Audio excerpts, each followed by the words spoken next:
Invocation. There is a moment in every life when running no longer works.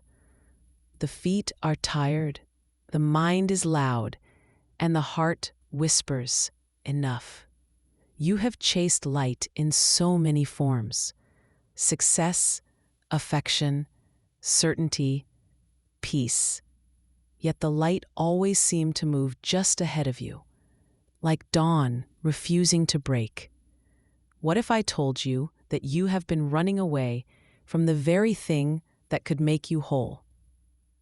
That your darkness, the grief you deny, the anger you hide, the loneliness you disguise with busyness, is not your enemy, but your teacher.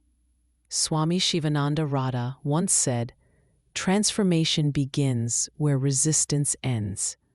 So let us pause here, in the quiet between breaths, and look gently at what we have called dark. 1. From childhood, we learn that darkness is dangerous. Stories tell us the monster lives in the night, the villain hides in the cave, and the good soul walks always toward the light. So we polish our personalities. We become pleasing, productive, positive. We cover our pain with purpose, our fear with performance, our confusion with confidence. And yet, in the privacy of our hearts, something aches. Something unfinished keeps calling. You feel it in sleepless hours, in the sigh between conversations, in the sudden sadness that has no reason. That ache is not a flaw. It is your inner temple asking to be entered. Darkness, in Radha's language, is not evil. It is simply unlit awareness. It is the womb of becoming, the soil where light is born. We run from darkness in clever ways. We read more books, attend more retreats, scroll endlessly through the gardens of other people's lives. We say, "I am working on myself," but often what we mean is, "I am trying to escape myself politely." Radha would smile and say, "Spiritual life is not self-improvement. It is self-encounter. Improvement polishes the mask. Encounter removes it. Imagine standing before a mirror that shows you not your face, but your fears. Every forgotten emotion, every unhealed memory. Most people glance away. The student of awareness stays. To sit with darkness is to practice holy courage. Not the courage of conquest, but the courage of stillness. To remain present when every impulse screams run. When you finally stop running, you may think silence will greet you. It doesn't. At first, there is only noise. The buzzing mind replaying old dialogues, the critic listing your failures, the body fidgeting as if trapped in its own cage. Stay anyway, because beneath the noise, a gentler rhythm begins to hum. It says, "I am here." It says, "You have always been enough." This is the voice Radha called the divine light within. Not a deity separate from you, but the current of consciousness itself. The same awareness that watches your thoughts and feels your heartbeat. When you stop fleeing your darkness, you stop fleeing this light, for they live in the same house.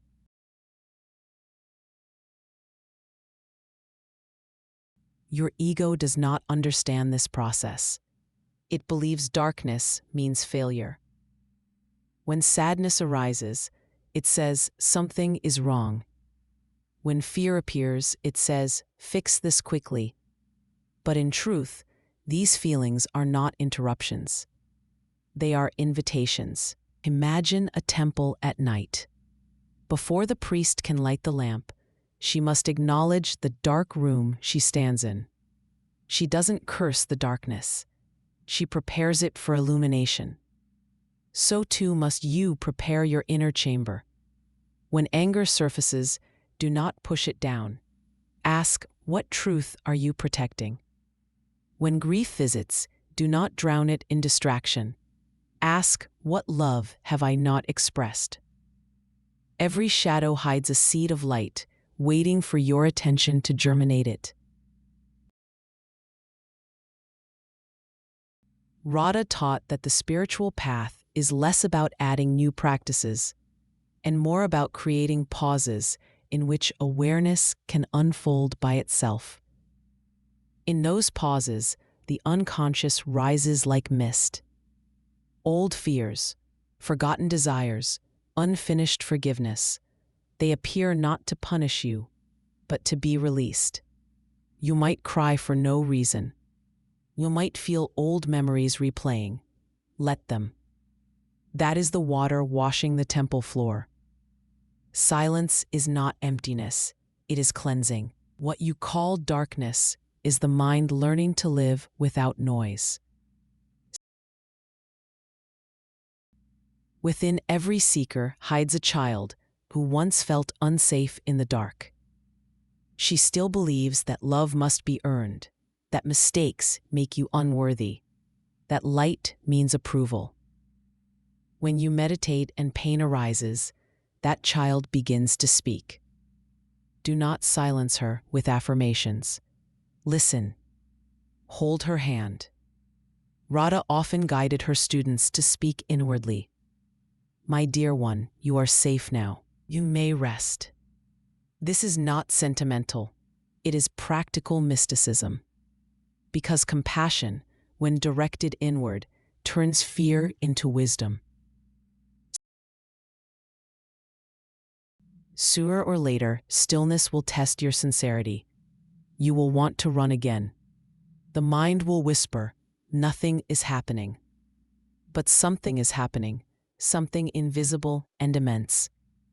Like seeds germinating underground, your awareness expands where you cannot yet see. Radha called this the yoga of waiting. It is the hardest yoga of all. To wait without anxiety, to trust without evidence, to allow the dark soil to do its quiet work. This is how light is born in depth. Your darkness will not only appear in solitude, it will reveal itself in relationship. The people you love most will unknowingly show you where you still hide from yourself. The partner who triggers your anger, the friend who forgets you, the stranger who irritates you. Each is a mirror. Radha would say, do not fight the mirror, clean it. To clean it means to ask, what within me is being asked to grow? This is not self-blame. It is self-responsibility. When you cease projecting your pain outward, you reclaim the power to transform it. Every emotion is sacred energy in disguise. Anger is distorted strength. Fear is compressed awareness. Despair is wisdom that has lost its faith. To awaken the light within is to re-sanctify these forces. Instead of saying, I must get rid of this, say, I will sit with this until it reveals its purpose. Radha described the heart as an altar. You do not throw offerings away because they are imperfect. You place them gently and let the flame purify them. There comes a moment when you will face the deepest shadow of all, grief. The grief of lost love, of mischances, of impermanence itself. Western thought often treats grief as illness. Radha treated it as initiation. She wrote, through grief, the heart learns depth. When the heart breaks open, the divine light can enter through the cracks. Do not rush to mend them. Let the light stream in. In that luminous sorrow, you begin to realize that nothing real is ever lost. only transformed. The alchemy of awareness. Alchemy is not about turning lead into gold. It is about turning resistance into radiance.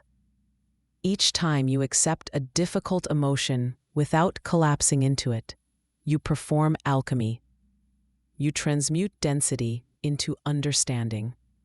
Radha's students often described feeling a gentle warmth in the heart during meditation. Not excitement, but peace. That warmth is awareness digesting darkness.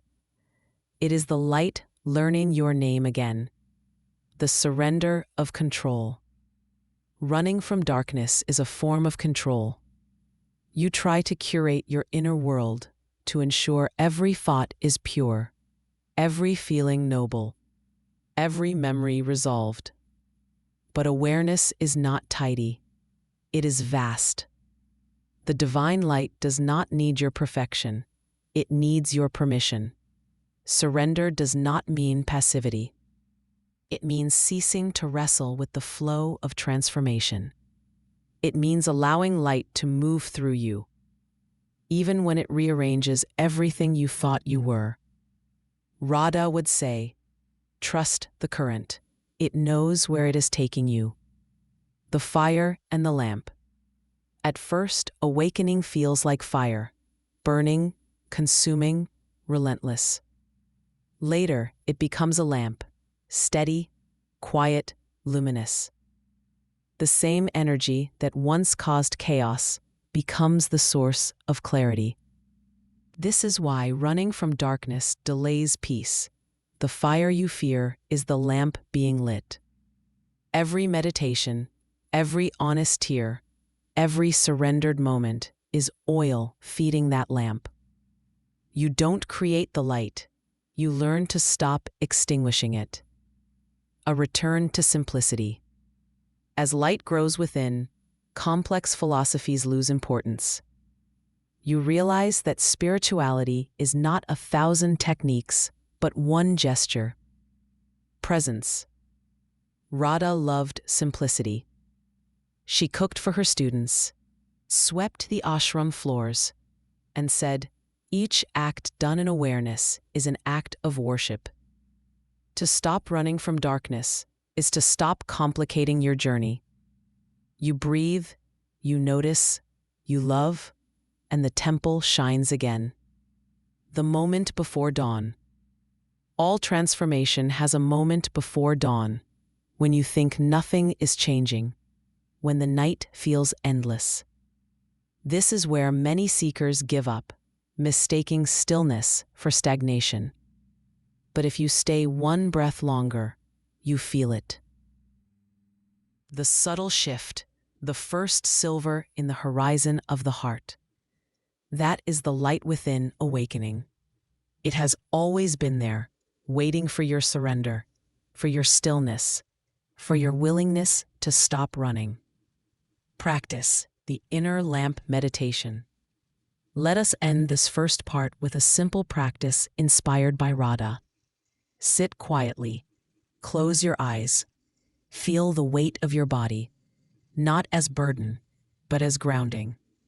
Imagine a small flame glowing at the center of your chest. Do not force it to grow.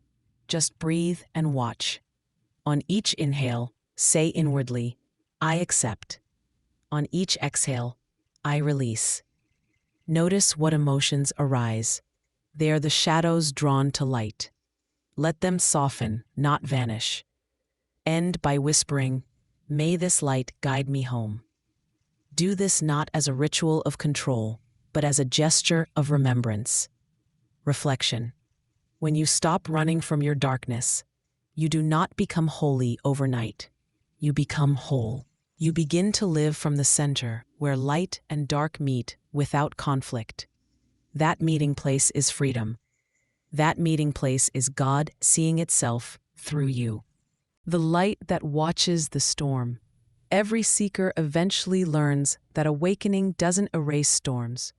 It teaches you how to see from the sky. When emotion rises like thunder, you no longer chase every flash across the horizon. You rest in the stillness that watches it. Radha once said, "Awareness does not struggle with the mind. It surrounds it with light." This is what it means to stop running, to stand in the storm and realize you are the space it moves through. Shadows as messengers. Darkness returns again and again, not as punishment, but as messenger. Each shadow whispers, "There is more of you to be known." Instead of saying, "Why is this happening again?" say, "What have I not yet understood?" When sadness repeats, it asks for tenderness. When anger repeats, it asks for boundaries. When emptiness repeats, it asks for surrender.